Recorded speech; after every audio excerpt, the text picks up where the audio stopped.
Bismillahirrahmanirrahim. Assalamualaikum warahmatullahi wabarakatuh. Waalaikumsalam warahmatullahi wabarakatuh. Innal hamdalillah nahmaduhu wa nasta'inuhu wa nastaghfiruh wa na'udzu billahi min syururi anfusina wa min sayyiati a'malina. Man yahdihillahu fala mudhillalah wa man yudlilhu fala hadiyalah. Asyhadu an la ilaha illallah wa la syarikalah wa asyhadu anna Muhammadan abduhu wa rasuluhu la nabiyya wa la rasulah ba'da amma ba'd.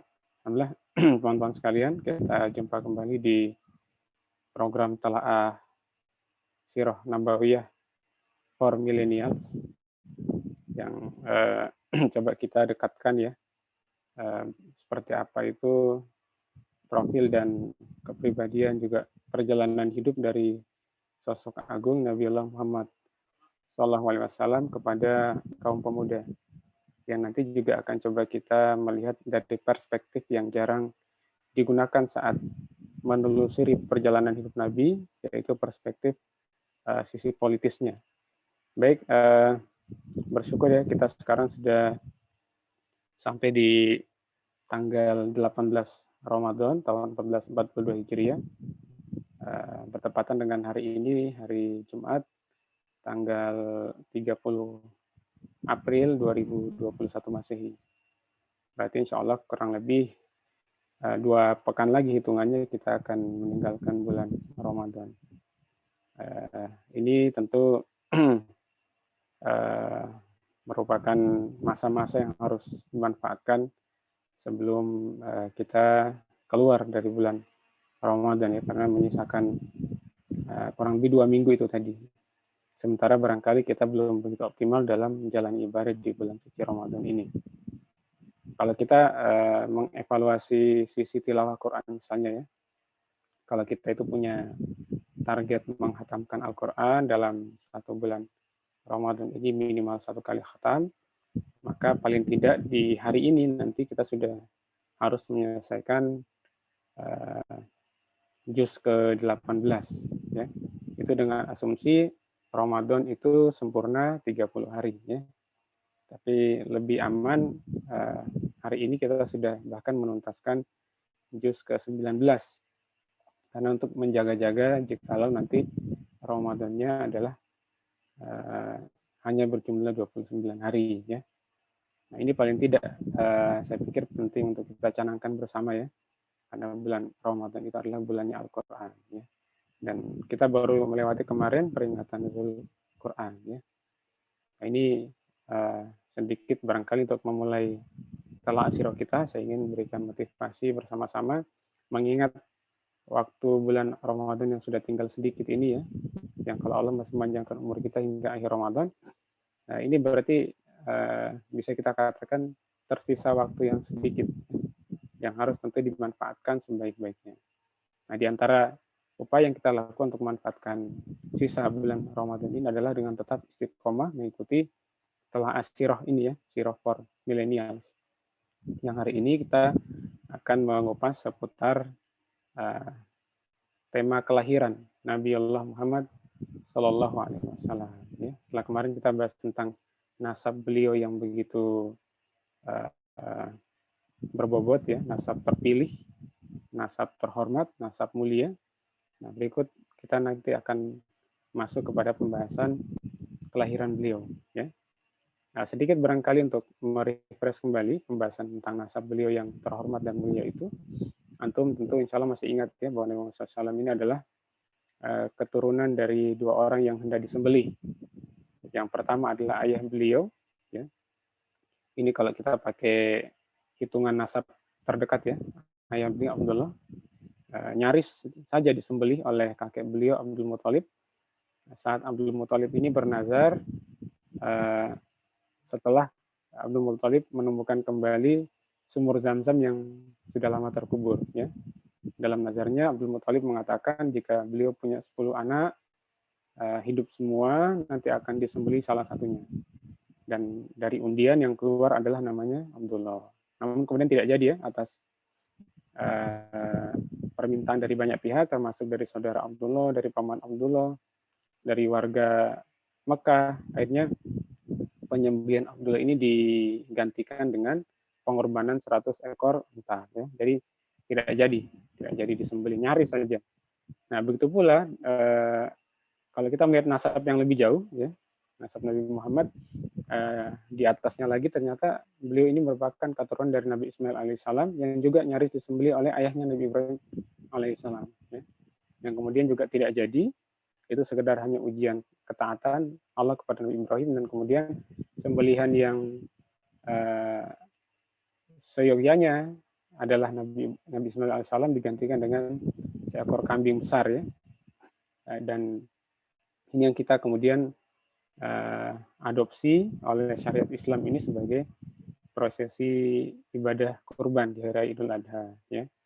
Jadi seperti itu. Nah, kalau kita merunut, ya, nasab Nabi Sallam dari jalur ayahnya adalah beliau sendiri Muhammad bin Abdullah, kemudian bin Abdul Muthalib, kemudian bin Hashim, bin Abdul Manaf, bin Qusay, bin Kilab, ya. Kilab kalau kita telusuri ke atas terus nanti ketemu dengan seorang yang bernama Adnan. Dan Adnan ini disepakati para ulama sebagai putra Ismail alaihissalam. Dan putra Ismail alaihissalam adalah Nabiullah anak dari Nabi Ibrahim alaihissalam. Nah, yang dari sinilah kemudian nanti muncul bangsa Arab. Ya, jadi bangsa Arab ini anak keturunan dari Nabi Ismail alaihissalam. Karena sejarahnya kan antum pernah tahu, ya, Nabi Ibrahim itu meninggalkan Siti Hajar dengan Nabi Ismail kecil itu di sebuah lembah tidak berpenghuni, ya, yang kemudian menjadi tempat yang ramai, menjadi pusat perhatian dunia. Itulah Mekah, ya. Dan mereka kemudian berkembang biak di sana, beranak keturunan, jadilah bangsa Arab. Ya. Apa namanya? Itu dari jalur ayah. Kalau dari jalur ibu kemarin sudah kita ulas, beliau ini adalah anak dari ibunya bernama Aminah binti Wahab. Kemudian Wahab ini anak dari Abdul Manaf, tapi beda orang, ya, bukan Abdul Manaf yang di jalur keturunan Nabi, ya. Ini beda orang. Nah, memang orang Arab itu punya nama yang cenderung monoton, ya, bolak-balik nama itu terus. Jadi belum banyak pilihan nama, ya, dalam masyarakat di kala itu, ya. Sekarang nama lebih variatif. Nah, jadi ini Abdul Manaf yang berbeda. Setelah Abdul Manaf kemudian ada Zuhroh, dan ini yang disandarkan kepada keluarga Aminah sebagai penyebutan untuk nama keluarga. Mereka disebut Bani Zuhroh, ya. Dan ayahnya Aminah ini Wahab adalah pimpinannya Bani Zuhroh, ya. Nah, kemudian di atas Zuhroh ada Kilab. Nah, Kilab inilah orang yang sama yang kita temukan di silsilah Nabi Muhammad SAW dari jalur ayahnya Abdullah. Jadi mereka bertemu silsilahnya ayah dan ibunya ini pada seorang yang bernama Kilab. Nah, di situ baru ketemu, ya. Nah, soalnya kan tadi bangsa Arab kan dari satu sumber, ya, yang kemudian beranak pinak menjadi banyak, ya, yang kemudian membentuk banyak bani, dan nanti bani ini ada yang menjadi kabilah Quraisy, ya, sebagai kabilah terpandang, kabilah termulia dan menempati tempat yang strategis yaitu di kota Mekah, ya.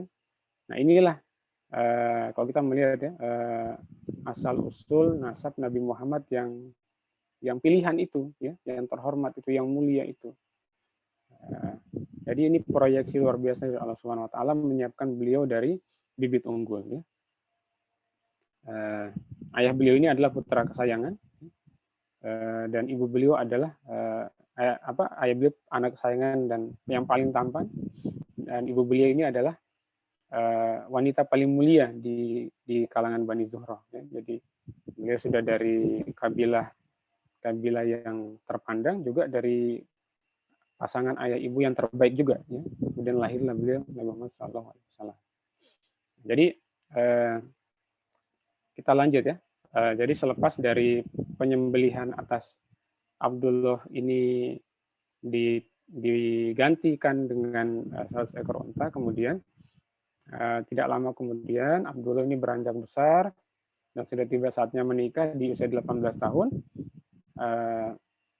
Abdullah saat itu banyak digila-gilai oleh para wanita Mekah, ya, karena ketampanannya. Tapi Abdullah tidak kepincut dengan mereka, ya. Abdullah kemudian oleh ayahnya, oleh Abdul Muthalib dijodohkan dengan perempuan yang termulia dari Bani Zuhro, yaitu Aminah binti Wahab tadi, ibu Nabi ya. Kemudian mereka menikah. Dan kemudian nanti Aminah ini mengandung Nabi Muhammad SAW, masih di dalam perut, ya, masih berupa janin mengandung. Dan tidak lama kemudian Abdul Muthalib meminta kepada Abdullah untuk berangkat ke Madinah dan Syam untuk berniaga. Ya, tentu ingat ya, ada perniagaan yang rutin dilakukan oleh bangsa Quraisy, yaitu perjalanan ke utara, ke Syam dan ke Madinah itu, melewati Madinah dulu ya baru Syam, dan perjalanan ke selatan, perjalanan ke Yaman untuk kepentingan bisnis. Dan perjalanan ini yang merintis pertama kali adalah buyut Nabi yang bernama Hashim. Ya. Hashim itu perintis perjalanan ke utara dan ke selatan, ke Syam dan ke Yaman. Kalau ke Syam itu di musim panas, ke Yaman di musim dingin. Ya. Ini diabadikan kebiasaan orang Quraisy itu, ya, perjalanan dua perjalanan itu di dalam Al-Quran surah Quraisy. Ya. Li'ilafi Quraisy ilafihim rihlata syita'i was-shaif. Kebiasaan orang Quraisy itu adalah melakukan rihlah, perjalanan, dalam rangka niaga tadi ya. Asyita'i was-shaif, dalam musim dingin dan musim panas. Musim dingin itu ke Yaman, ke selatan. Musim panas itu ke utara, ke Syam. Ya. Itu ya. Itu perintisnya pertama kali atau pelopornya adalah buyut Nabi yang bernama Hashim. Ya. Ini Abdullah berangkat atas permintaan ayahnya, Abdul Muthalib berangkat. Sepulang dari Syam, kan mesti melewati Madinah dulu ya sebelum sampai ke Mekah. Beliau meninggal di sana, meninggal di di Madinah, dan kemudian dimakamkanlah di Madinah. Ya. Sehingga Nabi Muhammad SAW sejak masih dalam kandungan ibunya yang kurang lebih saat itu berumur 2 atau 3 bulan sudah menjadi anak yatim. Ya. Nabi ini anak yatim sejak masih dalam kandungan ibunya. Nah, kemudian menjelang kelahiran Nabi, ya, kira-kira saat usia kandungan sudah 7 bulan ya, berarti hitungannya 2 bulan menjelang kelahiran, ada peristiwa besar yang menimpa Mekah, yaitu Mekah didatangi oleh pasukannya Raja Abraha dari Yaman. Nah, saat itu Yaman merupakan bagian dari kekuasaan Ethiopia. Ya. Nah, Raja Abraha menjadi penguasa di Yaman, seorang berkulit hitam. Ya. Nah, Ethiopia itu kan di daerah Afrika ya, Habasyah, dulu namanya Habasyah. Nah, kemudian Raja Abraha ini merasa iri dengan Baitullah, dengan Ka'bah yang rutin tiap tahun ya di bulan Zulhijjah dijadikan sebagai tempat berkunjung bangsa Arab untuk menunaikan ibadah haji. Yang tentu ini juga berpengaruh terhadap perekonomian masyarakat Mekah ya. Ya, karena tentu jamaah haji nanti setelah datang ke sana butuh logistik ya, termasuk mungkin juga butuh oleh-oleh ya. Ya, antum mungkin bisa bayangkan lah seperti kawasan wisata religi ya. Seperti kalau kita di Surabaya ada kawasan Ampel ya. Di sana kan menjadi juga tempat bisnis oleh masyarakat sekitar. Dan ini cukup prospektif ya. Bisa menjual bahan-bahan logistik kebutuhan peziarah ke makam Sunan Ampel, termasuk oleh-oleh dari kawasan wisata Sunan Ampel itu ya. Kawasan religi Sunan Ampel. Nah, ini membuat iri oleh Raja Abraha, kemudian dia berniat untuk menghancurkan Ka'bah. Dia datang dengan 60.000 pasukan dan datang bawa dengan banyak ekor gajah ya, untuk menghancurkan Ka'bah. Namun kemudian sampai di sebuah lembah antara Musdalifah dan Mina, namanya lembah Muhasir, Allah menghancurkan pasukan Abraha ini dengan mendatangkan rombongan burung ya, burung ababil ya. Ababil itu artinya yang bergerombol ya, yang berkerumun ya. Nah, waktu itu belum ada COVID-19, jadi tidak apa-apa burung berkerumun. Jadi mereka datang membawa batu dari tanah yang terbakar dan itu ditimpakan ke atas pasukan Abraha. Sehingga pasukan Abraha ini ibarat daun yang dimakan ulat. Ya. Ka'asfim makul, seperti daun yang dimakan ulat. Bayangkan aja daun kalau dimakan ulat kan dia rontok pelan-pelan dari pinggir ke tengah. Ya. Jadi kayak gitu ya kejadian yang menimpa Abraha dan pasukannya saat ketimpa batu yang dilemparkan oleh burung ababil ya. Nah itu ya. Sekarang oleh masyarakat milenial, para netizen ababil ini diplesetkan ya menjadi ABG labil. Ababil ya. Memang kreatif ini masyarakat milenial atau netizen hari ini ya, punya banyak perbendaharaan istilah, termasuk perbendaharaan singkatan-singkatan yang sebenarnya diambil dari kata yang sudah ada tapi kemudian dimodif ulang menjadi singkatan yang unik-unik ya. Salah satunya tadi ababil ya, ABG labil. Kalau di sini tidak ada ya, di ruang Zoom ini ya. Stabil semua ya, ada yang labil ya. Salah. Nah, jadi itu ya. Nah, peristiwa itu terjadi ya, penyerangan Abraha ini sekitar 7 bulan Nabi di dalam kandungan atau 2 bulan menjelang kelahiran. Nah, sehingga kemudian nanti tahun kelahiran Nabi disebut tahun gajah. Oke ya. Nah, Nabi lahir menurut penanggalan Hijriyah ya adalah tanggal 12 Rabiul Awal tahun gajah ya.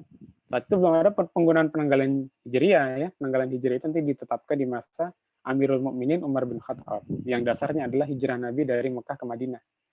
Nah, adapun sebelum itu nanti penyebutan tahun berdasarkan fenomena yang begitu mencolok di tahun itu ya. Kalau di tahun kelahiran Nabi fenomenanya adalah penyerangan Ka'bah oleh pasukan gajah, maka kemudian tahun itu disebut tahun gajah. Jadi Nabi lahir 12 Rabiul Awal tahun gajah. Ya. Ini adalah versi penanggalan yang umum ya, yang masyhur juga di Indonesia ya. Dan termasuk yang disebutkan oleh Profesor Dr. Waskol Ahji di dalam Sirah Nabawiyah sisi politis. Ya. Memang ada perbedaan pandangan menurut sejarawan Muslim ya. Ada yang punya pandangan Nabi lahir pada 9 Rabiul Awal ya. Seperti yang disampaikan oleh Syekh Al-Mubarakfuri di dalam Rahiqul Maktum ya. Tapi enggak masalah ini ya. Sejarah kadang memang ada miss-miss sedikit ya. Tapi tidak signifikan kita lihat ya. Selisihnya antara 9 dan 12 kan selisihnya cuma 4 hari ya. Jadi tidak terlalu signifikan. Toh bulannya tetap sama Rabiul Awal, tahunnya juga tetap sama, disepakati tahun gajah ya. Nah, dan kelahiran Nabi ini kalau kita bawa kepada konversi penanggalan Masehi maka bertepatan dengan bulan April tahun 571 Masehi ya. Jadi sudah sekitar 1400 lebih ya tahun yang lalu Nabi itu hadir ke dunia ya. Nah, dan rupanya Nabi ini sebelum datang ke dunia memang sudah ada kabarnya ya. Sudah ada kabarnya sehingga menjadi penantian ya. Khususnya bagi kalangan Bani Israel ya. Karena kedatangan Nabi ini telah dikabarkan di dalam wahyu yang Allah berikan kepada Bani Israel ya. Entah itu di Injil termasuk di Taurat ya. Di Injil itu kan ada informasi Nabi Isa itu memberikan keterangan kepada umat Nabi Isa ya bahwa nanti akan datang penolong yang lain ya. Gitu. Penolong yang lain ya. Itu di dalam Injil Yohanes ya. Yang kalau kita melihat kepada redaksi bahasa Suryani atau bahasa Yunani ya sebagai bahasa yang disebut-sebut bahasa aslinya Injil ya. Yang diyakini oleh kaum Kristiani. Nah, di sana menggunakan diksi parkaletos. Nah, parkaletos itu ya, maknanya adalah yang terpuji. Yang terpuji maknanya ya. Nah, yang terpuji dalam bahasa Arab Ahmad atau Muhammad. Ya. Jadi oleh Nabi Isa sudah disampaikan di dalam Injil Yohanes dan Injil Yohanes salah satu Injil yang diakui oleh gereja. Ya. Gereja kan mengakui 4 Injil ya, salah satu Injil Yohanes. Nah, di dalam Injil yang lain, tapi ini tidak diakui oleh gereja ya, Injil Barnabas, juga ada keterangan. Keterangan tentang kehadiran Nabi Muhammad menggantikan Nabi Isa alaihissalam. Ya, Nabi Isa ini kan alaihissalam, karena Muhammad sallallahu alaihi wasallam. Nah, bukan cuma Nabi Isa, Nabi sejak Adam sampai Nabi Isa ini, setelah nama mereka nanti diikutkan dengan ucapan alaihissalam atau disematkan di akhir namanya alaihissalam. Kalau Nabi Muhammad sallallahu alaihi wasallam. Nah, ini merupakan keistimewaan Nabi Muhammad sebagai nabi yang terakhir ya. Alaihissalam itu artinya ya doa keselamatan atas nabi yang bersangkutan. Adapun sallallahu alaihi wasallam itu juga mengikut sertakan sholawat. Ya. Nah, dan ini spesial kepada Nabi Muhammad. Nah, kenapa begitu? Ya memang Nabi Muhammad disolawati ya di dalam Quran surat Al-Ahzab gitu ya, ayat 56 kan ada firman Allah Subhanahu wa taala, "Innallaha wa malaikatahu yusholluna 'alan nabi."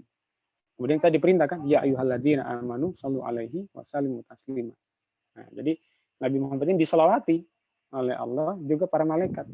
Dan kemudian setelah itu kita diminta juga bersalawat atas beliau sallallahu alaihi wasallam. Sehingga Nabi Muhammad ini penyematan tambahan di akhir namanya itu berbeda dengan para nabi dari Adam hingga Nabi Isa alaihissalam. Ya. Beliau mendapat tambahan sallallahu alaihi wasallam. Ya. Karena beliau diselawati oleh Allah, malaikat, dan diminta juga kepada kaum muslimin. Nah, oke, jadi ada Injil Barnabas ya sebagai Injil yang tidak diakui, padahal Injil tua ini, Injil yang sudah muncul sejak tahun pertama Masehi. Ya. Gitu. Dan Barnabas disebut-sebut sebagai salah satu penolong ya atau sahabatnya Nabi Isa. Ya. Jadi bagian dari kalangan Hawariyun. Ya. Nah, tapi Injilnya tidak diakui, dan di dalam Injil ini ada keterangan yang menginformasikan datangnya Nabi Muhammad setelah Nabi Isa alaihissalam. Gitu. Nah, dan informasinya juga disampaikan dalam Al-Quran, ya, kembali dicuplik, ya, keterangan dari Nabi Isa alaihissalam bahwa nanti akan datang Nabi Muhammad itu menggantikan Nabi Isa alaihissalam. Ya. Nabi Isa itu kan mengatakan mubasyiro bi rasulin ya'ti min ba'di ismuhu Ahmad, gitu kan? Di dalam Al-Quran begitu Nabi Isa mengabarkan bahwa beliau ini membawa kabar gembira, mubasyiro bi rasulin, dengan datangnya seorang rasul, ya. Ya'ti setelah beliau, ya, yang akan datang kemudian min ba'di setelah beliau, yang namanya ismuhu Ahmad, yang namanya Ahmad, ya. Nah, jadi Nabi Muhammad itu oleh Allah diberi nama Ahmad, ya. Nah, jangan dibenturkan dengan nama Muhammad ya, karena antara Ahmad dengan Muhammad ini konotasinya sama ya. Secara kajian kajian bahasa, kajian logoh Arabiyah, ini konotasinya semakna, yaitu yang terpuji, sosok yang terpuji ya. Nah, Ahmad ini nama pemberian langsung dari Allah. Adapun Muhammad itu adalah nama pemberian kakeknya ya, Abdul Muthalib. Nah, karena setelah kelahiran Nabi Muhammad SAW ini ya, yang penuh ketakjuban ya, saat itu Nabi Muhammad lahir, persalinya dibantu oleh seorang wanita bernama Syifa binti Amr. Syifa ini adalah ibundanya Abdurrahman bin Auf ya, yang menjadi sahabat Nabi terkaya itu ya. Nah, beliau yang bantu persalinan, dan saat melahirkan luar biasa. Cahaya memancar dari diri Aminah ya, saat melahirkan Nabi Muhammad SAW. Nah, jadi ada peristiwa yang menjadi isyarat-isyarat ya, bahwa Aminah ini mengandung dan melahirkan bukan orang biasa, ya, tapi orang spesial. Ya. Bahkan Aminah itu menyatakan sejak masih mengandung sudah mendapat ilham bahwa di dalam kandungannya adalah seorang calon pemimpin besar. Ya. Ya, dan saat Nabi lahir tadi memancarkan cahaya-cahayanya menerangi sampai hingga ke istana di Syam. Nah, jadi apa menunjukkan Nabi itu kepemimpinannya nanti akan meredupkan ya, kekuasaan di Syam. Ya. Nabi cahaya terang, penderang hingga menerangi istana-istana di Syam. Nah, oke, jadi setelah lahir kemudian Aminah beritahu kepada Abdul Muthalib telah lahir, ya, cucunya dari anak tersayangnya yang sudah almarhum. Ya. Kemudian Abdul Muthalib datang menemui Nabi Muhammad yang baru lahir itu, kemudian dibawa masuk ke Ka'bah, ya. Kemudian dinamailah dengan nama Muhammad. Ya. Gitu. Nama yang aneh waktu itu, nama yang tidak populer. Ya. Walaupun sebenarnya pernah ada juga yang punya nama Muhammad, ya. Tapi nama-nama Muhammad yang muncul itu menjelang kelahiran Nabi Muhammad, dan tidak banyak, cuma ada 6 orang saja. Cuma ada 6 orang. Ya. Sebelumnya tidak ada nama Muhammad itu. Nah, cuma ada 6 orang. Kenapa? Karena ada informasi dari Ahlul Kitab nanti akan datang seorang nabi ya, seorang utusan yang namanya Muhammad ya, atau Ahmad tadi ya. Kemudian menginspirasi beberapa orang memberikan nama anaknya Muhammad juga ya. Ada 6 orang sebelum Nabi Muhammad ya. Tapi ke-6 orang itu Mereka oleh Allah dibuat tidak pernah mengklaim dirinya sebagai nabi, ya. Gitu. Jadi mereka dibungkam mulutnya dari pengakuan palsu mereka nabi, tidak pernah. Gitu. Nah, sehingga memang Nabi Muhammad ini lahir dengan nama yang anti mainstream lah, ya, nama yang unik, yang berbeda. Gitu. Jadi ini diantara keistimewaan Nabi Muhammad SAW. Diberi nama yang berbeda, nama yang unik, ya. Sehingga menjadi ini pusat perhatian juga dari sisi nama, ya, menjadi menimbulkan ketertarikan, ya, karena beda dari sisi nama, ya. Itu salah satunya di samping keistimewaan yang lain, ya, termasuk tadi keistimewaan saat kelahiran, bahkan sejak dalam kandungan. Nah, itu jadi kemudian diberi namalah Muhammad oleh Abdul Muthalib.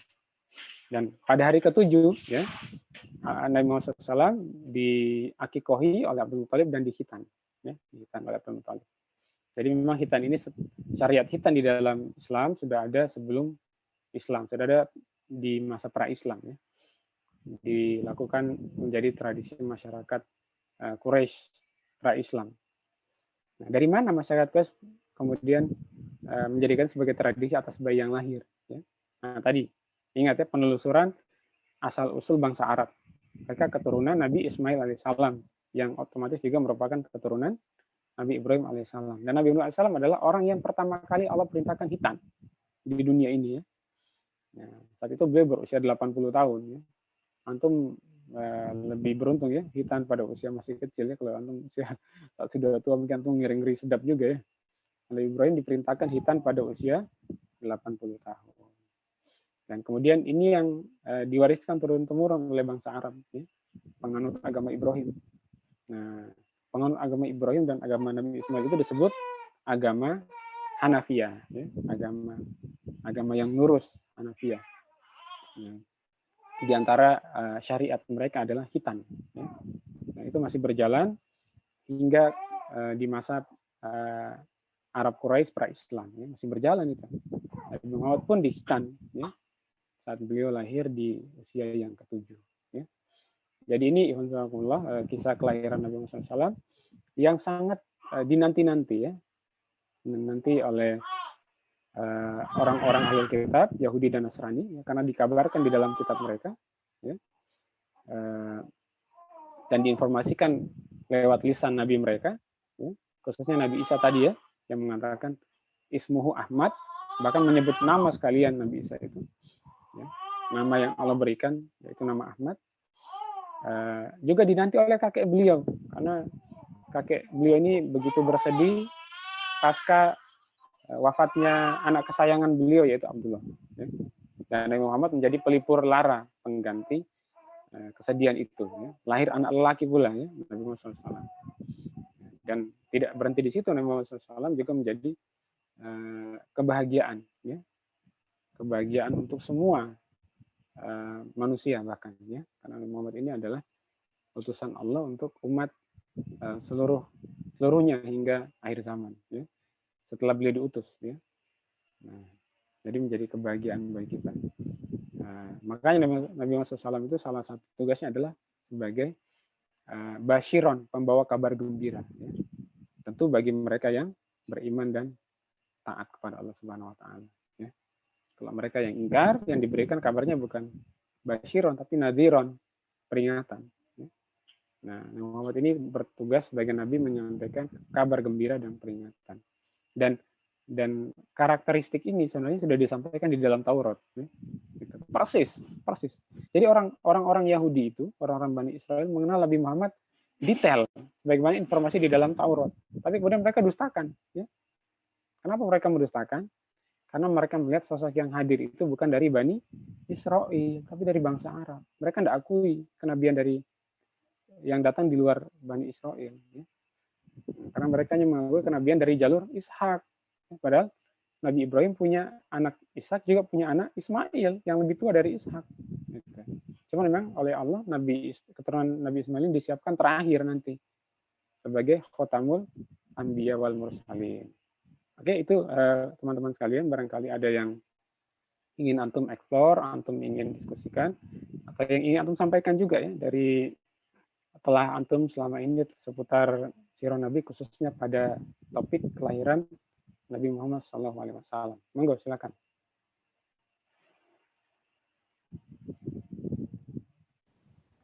Assalamualaikum. Waalaikumsalam warahmatullahi Mas, wabarakatuh. seputar riwayat tentang kegembiraan Abu Jahal terhadap kelahiran Nabi Muhammad dan diringankan azabnya itu. Siapa? Ya, jadi memang kegembiraan menyambut kelahiran Nabi Muhammad, ya, tadi saya katakan menjadi kegembiraan kakeknya Abdul Muthalib, juga kegembiraan umat manusia seluruhnya, ya, karena datang Nabi pembawa kabar gembira, ya, yang bertugas sebagai basyiron. Ya.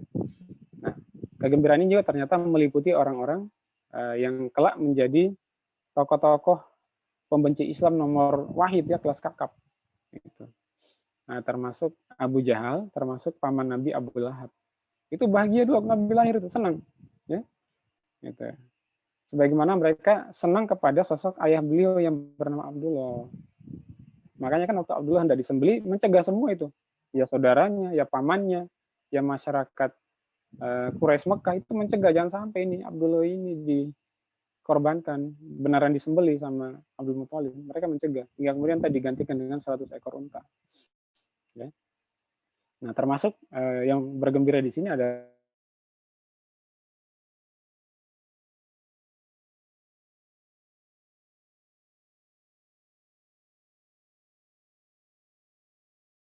tokoh-tokoh pembenci Islam di kemudian hari, ya, bahwa nanti di neraka, ya, ada perlakuan Allah kepada Abu Jahal itu dengan semacam memberikan keringanan siksa, ya, karena dia pernah bergembira menyambut kelahiran Nabi itu datang dari informasi Israiliyat, ya.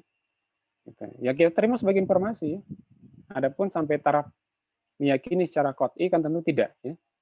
Karena datang bukan dari sumber Islam, tapi sumber Israiliyat, sumber sebelum Islam.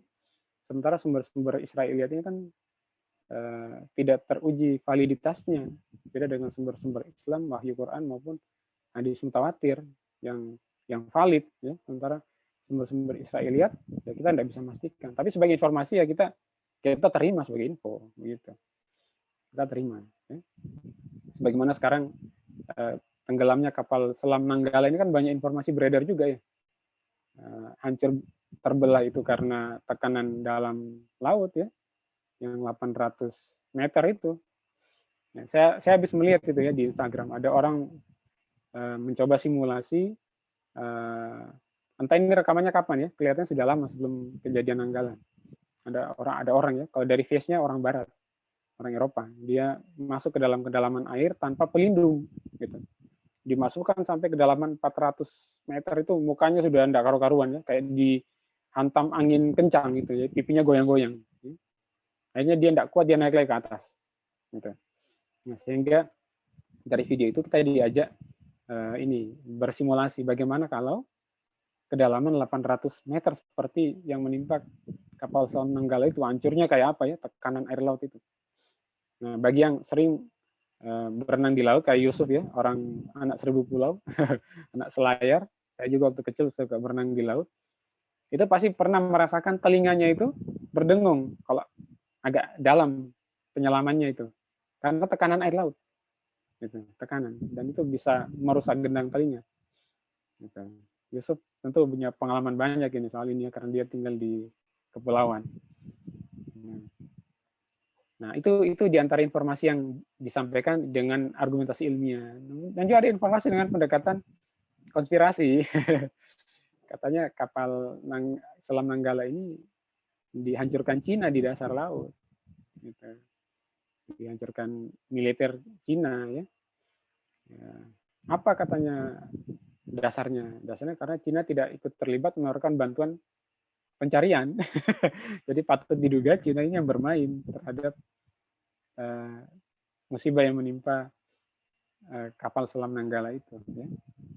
Nah, ini kita kan terima sebagai informasi, ya, yang seperti ini, ya. Kita terima sebagai informasi, tapi untuk meyakini sampai tingkat yakin yang qot'i ini kan butuh di cross check, ya. Nah, betul diproses. Tapi sebagai informasi kita terima saja ya. Jangan langsung informasi itu kita nihilkan, jangan juga atau kita nafikan. Kita terima ada kabarnya ya. Tapi apakah begitu? Wallahu a'lam ya. Perlu diuji validasi ya. Nah, adapun informasi yang mengabarkan bahwa Abu Jahal hukumannya di akhirat ya, pada hari Senin karena Nabi lahir pada hari Senin itu dikurangi. Itu informasi dari sumber Israiliyat ya. Sehingga kita tidak bisa sampai meyakini tingkat qat'i ya. Tapi ada informasi itu ada dari jalur Israiliyat. Nah, termasuk Abu Lahab ini juga paman Nabi berbahagia waktu Nabi lahir. Bahkan pernah menawarkan diri kepada Abdul Muthalib, pada kakek Nabi, waktu kakek Nabi merasa dirinya itu kayaknya sudah tidak lama lagi di dunia membersamai Nabi. Dia kemudian mengumpulkan anak-anaknya untuk menyampaikan peralihan pengasuhan Nabi Muhammad nanti pasca beliau. Dan saat itu ternyata yang dipilih adalah Abu Thalib. Protes Abu Lahab, protes dia. Kenapa diserahkan kepada yang miskin? Karena Abu Lahab miskin. Gitu. Sementara Abu Thalib miskin, Abu Lahab kaya. Abu Lahab pengen dia yang mengasuh. Itu bukti sayangnya Abu Lahab itu kepada Nabi Muhammad. Tapi begitu Nabi Muhammad dapat wahyu, sudah dewasa dapat wahyu menjadi nabi, berbalik kan 180 derajat menjadi pembenci ya, nabi. Yang hingga sampai wafatnya itu tidak beriman kepada Nabi Muhammad SAW dan menghalang-halangi dakwah. Kalau Abu Thalib memang tidak beriman tapi tidak menghalangi dakwah, namun malah memberikan dukungan, ya beda. Karena dia sayangnya tulus, sementara sayangnya Abu Lahab berubah. Ya. Nah, jadi semacam Abdul Muthalib itu sudah punya penerawangan masa depan. Ya. Memang yang lebih sayang pada Nabi ini adalah Abu Thalib, sehingga yang dipilih saat itu adalah Abu Thalib. Oke, jadi begitu insya Allah. Jadi begitu. Jadi ini kegembiraan semuanya pada awalnya ya. Namun nanti berubah setelah Nabi Muhammad menjadi Rasul. Menjadi Rasul berarti beliau itu calon pemimpin besar nanti. Ya. Tidak semata pemimpin spiritual, juga Nabi ini akan diproyeksikan Allah menjadi pemimpin duniawi. Ya. Sekaligus menjadi qadhi, menjadi hakim. Gitu ya. Nah, dalam rangka itu kemudian Allah memproyeksikan Nabi harus dari sumber yang terbaik, dari bibit yang terbaik, ya, dari kabilah yang terpandang, dari orang tua yang terpilih, gitu ya. Nah, karena calon pemimpin besar, ya. Nah, makanya ada hadis riwayat Ahmad bin Hanbal itu ya, al-khilafatu min Quraisyin, ya. Kepemimpinan Islam yang global itu, ya, itu dari Quraisy. Abdullah dari Quraisy, Nabi Muhammad dari Quraisy. Ya. Gitu. Umar bin Khattab pernah berpesan kepada bawahannya saat mereka ingin memilih qadhi atau hakim. Ya. Ya, Nabi Muhammad kan juga mengemban fungsi qadhi ya, selain sebagai pemimpin. Ya. Kalau di masa era setelah beliau kan jabatan pemimpin dan qadhi kan dipisah, tapi di masa Nabi dirangkap itu. Nah, dalam Quran surah ini kan ada ayat la yu'minuna hatta yuhakimuka.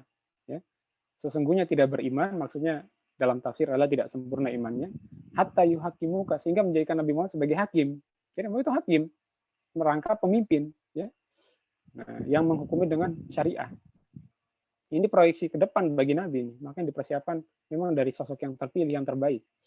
Nah itu Umar berpesan kepada bawahannya, kalau ingin memilih qadhi itu pilihlah dari kalangan satu, hartawan, ya, kedua, orang terhormat, ya.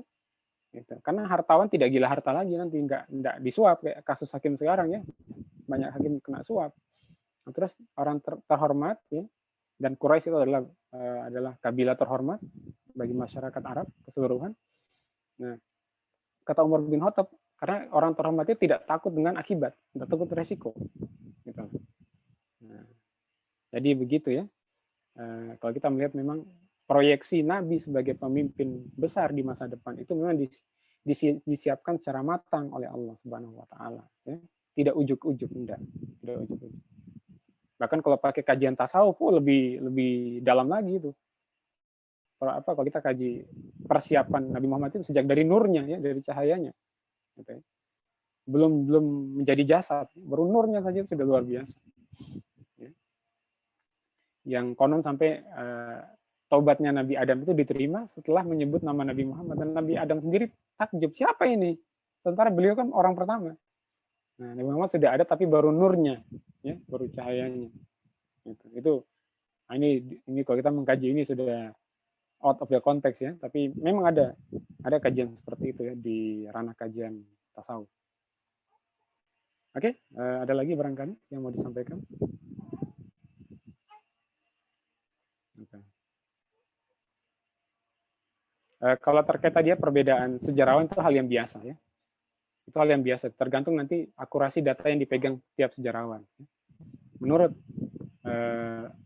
Syekh Sofiyur Rahman Al-Mubarakpuri, ya, seorang ulama ahli hadis dan ahli sirah berkebangsaan India, ya, yang pernah menjuarai penulisan biografi Nabi yang diadakan oleh lembaga keulamaan Saudi. Beliau menulis dalam kitabnya Rohiqul Maktum, Nabi Muhammad itu lahir pada tanggal 9 Rabiul Awal. Ya. Tapi yang masyhur, khususnya bagi kita orang Indonesia, yang kita pegangi adalah penetapan 12 Rabiul Awal sebagai tanggal kelahiran Nabi. Dan tanggal ini pula yang dipilih oleh Profesor Dr. Rawas Kol Ahji di dalam Sirah Nabi yang beliau tulis. Gitu ya. Ini ada pertanyaan via chat ini ya. Ini pertanyaan cukup sensitif. Orang tua Nabi kelak di mana? Ya. Soalnya ada yang pernah melempar isu ke publik, orang tua Nabi di neraka ya. Karena orang tua Nabi tidak muslim. Tidak muslim berarti apa? Innal ladzina kafaru min ahlil kitab wal musyrikin finnari jahannam. Kan begitu. Dalam Quran surah Al-Bayyinah. Apakah orang tua Nabi di neraka? Nah, menurut pandangan sebagian saudara kita yang punya latar belakang pemahaman keislaman Wahabi, orang tua Nabi di neraka. Karena orang tua Nabi bukan muslim. Nah, tapi menurut pemahaman Aswaja ya, seperti yang pernah disampaikan oleh Habib Muhammad Rizik Syihab, ya, HRS pernah menyampaikan tidak begitu, ya, tidak begitu. Tidak bisa disimpulkan karena orang tua Nabi bukan muslim, lantas otomatis neraka. Ya. Lagian saat itu agama Islam belum ada memang. Ya. Islam sudah ada waktu itu, belum ada. Islam datang setelah Nabi berusia 40 tahun. Gitu, ya. Nah, nanti penentuan siapa yang mukmin, siapa yang kafir setelah Islam turun itu. Nah, sebelumnya yang berlaku mestinya kan syariat sebelum Islam. Nah, orang Mekah kebetulan mewarisi agama Nabi Ibrahim dan Nabi Ismail, agama Hanafiyah itu. Agama Hanifiyah itu, agama yang lurus itu. Ya. Yang mengikuti milah Ibrahim itu, yang bertauhid. Ya. Nah, jadi nanti tentunya orang-orang sebelum Islam ini dihukumi dengan syariat sebelum Islam. Ya. Makanya ada dalam Islam itu kaidah syar'u man qablana laisa syar'an lana. Syariat sebelum kita muslim bukan syariat untuk kita. Jadi masing-masing itu punya syir' atau wamin haja. Dikatakan di Al-Quran begitu. Masing-masing umat itu punya syariat dan jalan hidup yang berbeda. Ya. Nah, jadi harusnya umat sebelum Islam nanti dilihatnya dengan kacamata syariat sebelum Islam, bukan dengan syariat Islam. Karena Islamnya belum ada. Ya. Jadi ada perbedaan pandangan memang. Ada yang mengatakan orang tua Nabi itu nanti celaka di akhirat, ada yang tidak. Ya. Gitu, ya. Namun saya pikir tidak usah dijadikan polemik ya. Fokus kita ke sosok nabinya saja lah ya. Ke sosok Nabi Muhammad SAW ya. Kalau begitu nanti tuduhannya bisa berkembang itu. Nabi dilahirkan orang kafir kan begitu nanti jatuhnya ya. Nah, dan itu bisa nanti apa ya digunakan orang-orang yang benci kepada Nabi untuk menyerang kemuliaan beliau Shallallahu Alaihi Wasallam. Ya, jadi saya pikir ini tidak usah dijadikan polemik ya. Tentang di mana tempat orang tua Nabi nanti di akhirat. Yang lebih penting adalah kita memikirkan tempat kita di mana nanti di akhirat ini ya. Itu lebih penting tempat kita ini yang kita pikirkan. Kita surga atau neraka. Sementara syariat Islam sudah turun, agama Islam sudah datang. Kita ikut enggak itu dengan agama dan syariat Islam itu? Ya? Nah, berarti lebih mengkhawatirkan ini adalah pertanyaan tempat kita di mana. Ya? Ketimbang kita sibuk membahas tempat orang tua Nabi, begitu ya. Jangan sampai melupakan diri kita sendiri ya. Makanya saya katakan tadi tidak usah berpanjang-panjang dalam polemik itu ya. Walaupun tadi ada dua pandangan ya, pandangan ala perspektif Wahabi maupun pandangan ala perspektif Aswaja ya. Oke, jadi itu insya Allah. Sudah pukul berapa kita ini? Sudah mau berakhir. Ya. Gimana, cukup? Ya. Alhamdulillah ya, menarik ya kalau kita mengkaji fragmen demi fragmen kehidupan Nabi SAW ini ya. Ternyata masih banyak yang kita luput kadang ya. Kita mungkin lebih kenal. Kok anak muda sekarang lebih kenal siapa kira-kira? Profilnya siapa? Arya Saloka barangkali ya. Dan Amanda Manopo, Ikatan Cinta. Ya mungkin lebih kenal itu ya, Eko ya. Atau mungkin Yusuf mungkin ya. Nah, lebih kenalnya artis gitu. Nabi Muhammad tidak kenal, ya gimana ya? Kita bisa meneladani beliau, menjadikan beliau sebagai sesuatu hasanah, namun kita tidak kenal ya. Kitab sirahnya pun mungkin kita tidak punya itu. Makanya beberapa kali ini saya ulangi lagi ya, saya sampaikan kepada teman-teman, saya tidak pernah mau meminjamkan kitab sirah, tidak pernah mau. Tujuannya agar semuanya beli sendiri. Gimana kalau uangnya belum cukup, nabung dulu ya. Sementara uang belum cukup menabung, silakan baca dari artikel atau dari mungkin kitab PDF ya. Tapi tentu membaca dari kitab PDF untuk jangka panjang tidak bagus untuk kesehatan mata, makanya juga afdolnya antum punya kitab fisik. Karangan siapa? Bebas saja, terserah ya. Bebas saja. Saya pribadi membaca kitab sirah itu ada 3, paling tidak ada 3 judul ya. Ditambah saya baca kitab sirah perspektif sejarah kebudayaan Islam. Madrasah tidak iya karena saya ngajar SKI ya. Jadi paling tidak ada 3 atau 4 yang saya baca itu ya. Nah, ya termasuk tadi karangan Profesor Dr. Awas Kolahji dan Syekh Sofiur Rahman Al-Mubarakpur ya. Selebihnya di luar itu antum pengen baca punya siapa saja silakan ya. Yang bagus juga adalah karangan Syekh Ibnu Hisham ya. Sirah Nabi Syekh Ibnu Hisham ya. Ini juga termasuk kitab sirah yang primer yang banyak jadi rujukan penulisan sirah berikutnya ya, yang datang setelah kitab Ibnu Hisham ini, sehingga dikatakan beliau kitab primer lah, rujukan ya, bagi penulisan sirah. Itu juga bagus kalau antum ingin miliki, ada 2 jilid kitabnya itu. Oke, mungkin itu ya. Nah, sekarang kita bahas kelahiran, berarti untuk pembahasan kita Jumat depan insya Allah ya masih bulan Ramadan ya, tetap istiqomah karena ini nilainya besar ya. Saya sampaikan beberapa kali kepada teman-teman, forum atau kegiatan kebaikan di bulan Ramadan itu nilainya 1000 dibandingkan kebaikan yang sama di luar Ramadan. Kata siapa? Kata ulama. Ya. Nah, ulama pun tidak dipercaya, karena kan kita harus mempercayakan urusan agama kepada ulama. Ya. Fas'alu ahla dzikri in kuntum la ta'lamun. Nah, bertanya kepada ulama ahli dzikri, ya, ahli Quran. Ya. Al-Quran salah satu namanya adalah az-zikra. Ya. Nah, bertanya kepada ahli ilmu, ahli Quran tentang ilmu manakala kita tidak tahu. Ya. Nah, ulama mengatakan begitu, nilainya 1000. Jadi tidak tanggung-tanggung. Antum menahan kantuk 1 jam ini, nilainya 1000. Ya. Daripada antum tidur. Ya. Nah, mungkin kadang kita capek ya butuh istirahat. Tapi pada saat ada momen-momen kebaikan di bulan Ramadan, raih itu, jangan sampai terlewat. Ya. Apalagi sebentar ya. Dan terkait dengan tidur setelah subuh ini, saya pribadi juga sering kadang berintrospeksi dengan nasihat dari Kiai almarhum dari Rembang ya, salah satu gurunya Gus Baha itu, siapa yang masih ingat nama beliau yang pernah didatangi untuk diminta dukungan presiden waktu pilpres kemarin itu, saya kok lupa ya. Nah beliau menyampaikan lebih baik bangun subuh terlambat ketimbang habis subuh tidur, kata beliau begitu. Ya tentu ini kan dua kondisi yang tidak ideal ya. Tapi kalau harus memilih, beliau katakan lebih baik bangun subuhnya terlambat. Nah, Kiai Haji Maimun Zubair, betul ya. Nah, diingatkan oleh Akhir-Rahimnya. Kiai Haji Maimun Zubair. Beliau mengatakan begitu. Lebih baik, kalau di antara 2 pilihan yang tidak ideal ya, mana yang lebih baik? Subuh tepat waktu terus tidur, atau subuhnya telat, tapi langsung bangun sholat. Nah, lebih bagus yang kedua, kata beliau. Nah, saking beliau itu dalam tanda kutip mencelanya tidur setelah subuh. Ya. Ini ulama yang bicara loh. Kalau bicara pasti penjelasan ilmu, kita husnuzonnya begitu. Nah, dan kalau ada forum seperti ini ya tentu ya diikutilah, tidak lama ya, cuma 1 jam ya, insya Allah. Baik, mungkin ini yang bisa saya sampaikan untuk kesempatan kali ini ya, dan semakin menguatkan kita lagi bahwa Nabi Muhammad SAW adalah sosok pilihan. Ya. lahirnya pun itu penuh dengan hal-hal yang menakjubkan ya. Dalam kandungan beliau sudah ada ilham kepada ibunya bahwa ini pemimpin besar yang ada di dalam perut, dan dan saat dilahirkan beliau itu memancarkan cahaya sehingga ibunya, tubuhnya itu memancarkan cahaya. Yang cahayanya sampai kepada istana-istana di Syam. Ya. Ini pertanda proyeksi ke depan beliau itu sebagai pemimpin dunia. Ya.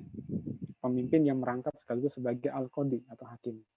Nah, makanya saya katakan di awal pertemuan kita, mempelajari perjalanan sirah Nabi Muhammad sisi politis, sama saya mempelajari bagaimana pembangunan hukum syariah Islam dengan diutusnya Nabi SAW. Ya.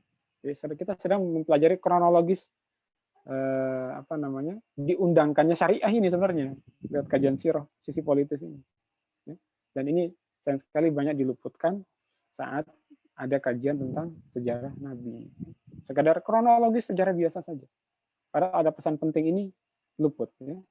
Nah ini yang coba kita angkat di kajian kita yang buat forum kita spesial berbeda dengan siro-siro yang lain, insya Allah. Baik, para yang rahmatullah, saya cukupkan kalau begitu ya. Kita tutup bersama dengan doa kafaratul majelis. Kita awali istighfar 3 kali. Subhanaka astagfirullahaladzim. Subhanaka Allah wa bihamdika asyhadu an la ilaha illa anta astaghfiruka wa atubu ilaik. Assalamualaikum warahmatullahi wabarakatuh. Waalaikumsalam warahmatullahi wabarakatuh. Ya, makasih ya teman-teman ya.